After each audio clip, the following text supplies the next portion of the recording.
Imagine wearing a giant heavy dress with layers of fabric while dealing with your period. No pads, no tampons, no modern bathrooms. Royal women in history faced this every month, and the ways they managed it will shock you. Let's step back in time.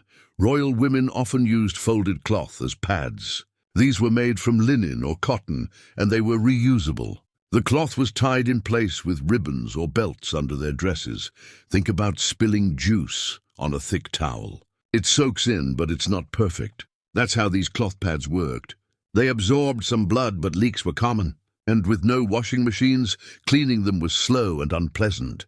In big puffy gowns, changing these clothes was tricky. Women had to slip away to private rooms, which were not always nearby. Sometimes they had to wait hours before they could change. That meant sitting in damp, uncomfortable fabric for a long time. The smell was another problem. Without modern deodorizing products, the odor could be strong. Perfume was sometimes used to mask it, but that only helped a little.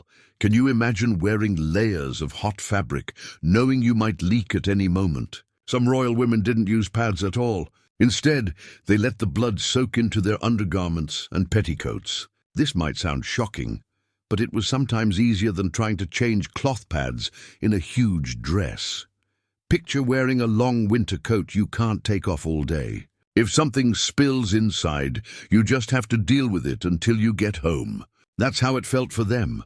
The dresses had many layers, so the outer gown often stayed clean. But underneath, the fabric could be soaked. Servants would later wash or replace the stained layers. This method was uncomfortable and could cause skin irritation. But for women stuck in public events or ceremonies, it avoided the awkwardness of disappearing to change. Would you choose comfort or the risk of public embarrassment in that situation?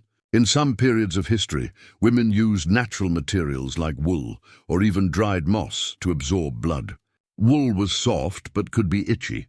Moss was surprisingly absorbent but could crumble and cause irritation. Think about stuffing your shoes with grass to keep them dry. It might work for a short time, but it's not exactly comfortable. That's how these materials felt against the skin. These absorbents were placed inside undergarments or tied in place with cloth strips. They were cheap and easy to replace, but not very hygienic. Washing them was difficult, and bacteria could grow quickly. For royal women, this was still better than nothing. Servants could prepare fresh moss or wool daily. But infections were a real risk, especially without modern medicine.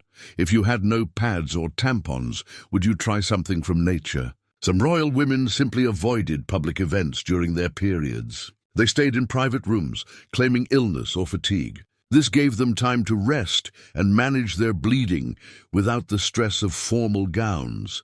Imagine skipping school or work because you don't have the supplies you need. It's a relief, but it also means missing out on important things. For queens and princesses, missing events could cause gossip. People might think they were weak or lazy, but for some, it was worth it to avoid the discomfort and embarrassment of dealing with periods in public. This option was only possible for those with power and status. Servants and lower-class women had no choice but to keep working.